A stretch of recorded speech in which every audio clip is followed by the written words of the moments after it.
नमस्कार, आप देख रहे हैं भारत टाइम्स न्यूज और मैं हूं आपके साथ कंचन। कानपुर देहात के मूसा नगर में 28 जनवरी की सुबह बीजेपी नेता द्वारा कब्रिस्तान की जमीन पर कब्जा करने का आरोप लगा। गुलफाम ने पत्नी और 6 बच्चों के संग आग लगा ली थी, जिसमें 8 लोग गंभीर रूप से झुलस गए थे। सूचना के बाद मौके पर पहुंचे पुलिस कर्मियों ने सभी झुलसे लोगों को अस्पताल भिजवाया। वहीं आग से झुलसे लोगों को बचाने में थाने का एक सिपाही भी गंभीर रूप से झुलस गया था। वहीं झुलसे लोगों का इलाज लखनऊ में चल रहा है। आज इलाज के दौरान एक बच्ची चांद तारा 3 वर्ष की मौत हो गई है। वहीं घटना में बीजेपी नेता ने कब्रिस्तान की जमीन पर कब्जा न करने की बात कही थी। साथ ही बीजेपी नेता ने उनके द्वारा जमीन खरीद कर बनवाए जाने की बात कही थी, जिसकी राजस्व टीम द्वारा जांच भी कराई गई थी। बीजेपी नेता ने इस घटना को राजनीतिक षड्यंत्र के चलते फंसाए जाने की बात कही थी। मूसा नगर में हुई घटना अब राजनीतिक रूप ले चुकी है। सपा और आप पार्टी का प्रतिनिधि मंडल ने मूसा नगर पहुंच पीड़ित परिवार से जानकारी ली। वहीं घटना के बाद सपा और आप पार्टी राजनीतिक रूप देने में लग गई है। सपा प्रदेश नेतृत्व ने आह्वान पर आज सपा का 12 सदस्यीय प्रतिनिधि मंडल कानपुर देहात के मूसा नगर पहुंचा और गुलफाम के माता पिता से मुलाकात कर घटना के बारे में जानकारी ली। गुलफाम के पिता हमीद ने उनको घटना की जानकारी दी। वहीं सपा के प्रतिनिधि मंडल ने गुलफाम के पिता को हर संभव मदद का भरोसा दिलाया। वहीं सपा के प्रतिनिधि मंडल ने अधिकारियों से बात कर घटना की जानकारी ली और पीड़ित को न्याय न मिलने पर इस मामले को विधानसभा में उठाने की चेतावनी दी है। वहीं कानपुर के आर्यनगर से सपा विधायक अमिताभ वाजपेयी ने कहा कि भूमाफिया सत्ता बल और गुंडई के प्रयोग से जबरदस्ती कब्जा कर रहा था, जिसमें अधिकारियों की मिलीभगत थी। प्रदेश नेतृत्व के निर्देश पर आए हैं और पूरी रिपोर्ट सपा मुखिया को दी जाएगी। वहीं घटना की जानकारी पर आप पार्टी के निर्देश पर आप पार्टी के प्रदेश सचिव आशुतोष पांडे भी मूसा नगर पहुंचे और पीड़ित परिवार से बात कर मदद का भरोसा दिलाया। साथ ही घटनास्थल को भी देखा। वहीं आशुतोष पांडे ने भी प्रशासन पर गंभीर आरोप लगाए। तमाम लोग थे, मान लो गाड़ियाँ भी थी सरकारी, मान लो हमारे साथ से 150 साहब भी होंगे, तमाम लोग। लास्ट में जब पहुँचा मैं तो मैंने उसको कसम धराई है तब जी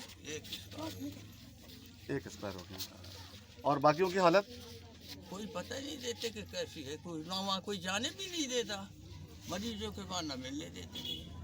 कैसा अस्पताल है? कब्जा करने जा रहे थे। इस जमीन की बताया गया क्षेत्रीय लोगों द्वारा कि अनेक बार पैमाइश हुई है और रकबा अलग करने का प्रयास हुआ, लेकिन अभी तक सरकारी बंटवारा उस जमीन का नहीं हुआ था। ये भूमाफिया ने सत्ता बल के प्रयोग से और अपने गुंडई के ताकत से जबरदस्ती कब्जा कर लिया, जिससे प्रशासन की ऐसी मिलीभगत थी कि अनेक बार डीएम से एसडीएम से मिलने के बावजूद केवल कागजी घोड़े दौड़ते रहे, कोई सार्थक कार्रवाई नहीं हुई। मौके पे देखा है कि निर्माणाधीन भवन के ऊपर अभी भी लाइटें लगी हुई हैं, माने रात और दिन में काम चल रहा था। रात में निर्माण कब किया जाता है ये बताने की आवश्यकता नहीं है, कहीं ना कहीं गलत मंशा थी। जब रात में भी पीड़ित ने डीएम और एसडीएम को फोन मिलाया है तो उनके फोन नहीं उठे हैं, डीएम और एसडीएम के फोन रात में नहीं उठे। तब आकर के उसने मजबूर होकर के सुबह अपने परिवार सहित घटनास्थल पे जा करके जब आत्मदाह किया है, तब प्रशासन चेता है। हमने देखा है कि अत्यंत गरीब परिवार है, निरीह परिवार है और उसकी सुनने वाला कोई नहीं थी। हमने देहात में पता किया है, कई लोगों से तो मालूम पड़ा है कि जिलाधिकारी सत्ता के नशे में चूर हैं, ये आम जनता की आवाज को सुनते नहीं है। यहाँ तक कि अगर पत्रकारों ने भी उनके खिलाफ दिखा दिया किसी मामले में, शिक्षा विभाग का भी एक मामला हम लोग जानकारी में आया था, तो उन्होंने पत्रकारों तक के खिलाफ मुकदमा लिखा देने का काम किया है। रात में जिलाधिकारी से लेकर एसडीएम तक सुबह तक किसी ने फोन नहीं उठाया है। ये सीधे सीधे भूमाफिया को मदद पहुंचाने के लिए और भारतीय जनता पार्टी के नेता के इशारे पर उसको फायदा पहुंचाने के लिए प्रशासन द्वारा कार्रवाई करी गई है। हम लोग आज यहाँ आए हैं, हमने उस परिवार की बेबसी को देखा और महसूस किया है। हमारी कमेटी की रिपोर्ट कल तक माननीय राष्ट्रीय अध्यक्ष जी के पास पहुंच जाएगी और जितना आवश्यक होगा उतनी मदद हमारी पार्टी की तरफ से उस परिवार के इलाज में और आगे के जीवन यापन में करी जाएगी। हम लोगों ने जो प्रशासन के उपस्थित अधिकारी थे उनसे मांग करी है कि जाति धर्म और पार्टी के आधार पर भेदभाव करने के बजाय जिस प्रकार से जिस कानून से विकास दुबे का घर गिराया था उसी कानून से इस बिल्डिंग को गिरा करके पहले जैसी स्थिति कायम करके फिर इस जमीन की पैमाइश करी जाए। जिन भूमाफिया की वजह इतना बड़ा कांड हुआ है, सुनने में आया एक बच्ची की जान भी चली गई है, 7 लोग अभी अस्पताल में घायल अवस्था में हैं, उनके ऊपर सख्त से सख्त कार्रवाई करी जाए और भारतीय जनता पार्टी के गुंडों के उत्पीड़न को रोका जाए। पंडित जी, आप पार्टी की तरफ से प्रतिनिधिमंडल के रूप में यहाँ आए हैं, क्या जानकारी ली और क्या घटना के बारे में जानकारी दे रहे हैं? देखिए, इस घटना की जानकारी परसों ही हो गई थी, लेकिन फिर मैंने माननीय संजय सिंह जी से वार्ता करी, उनको जानकारी दी। उन्होंने कहा आप जाइए, उसको देखिए आकर के।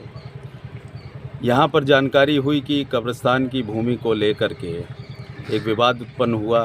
एक परिवार ने निर्माणाधीन भाजपा नेता की दुकानों पर चढ़कर आग लगाई। तो कहीं ना कहीं ये जितना भी घटनाक्रम है वो सत्ता पक्ष द्वारा प्रताड़ित होकर एक पीड़ित परिवार ने अपने ऊपर आग लगाने का काम किया है।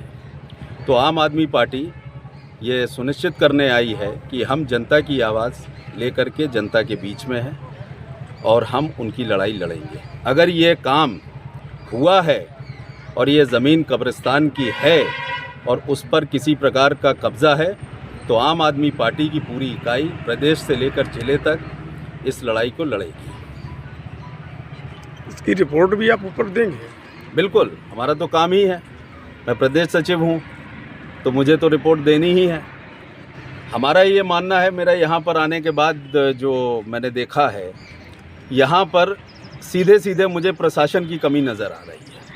अगर प्रशासन शुरू में ही मुस्तैद रहता तो हर तरीके से जो ये घटना घटी है उसको रोका जा सकता था।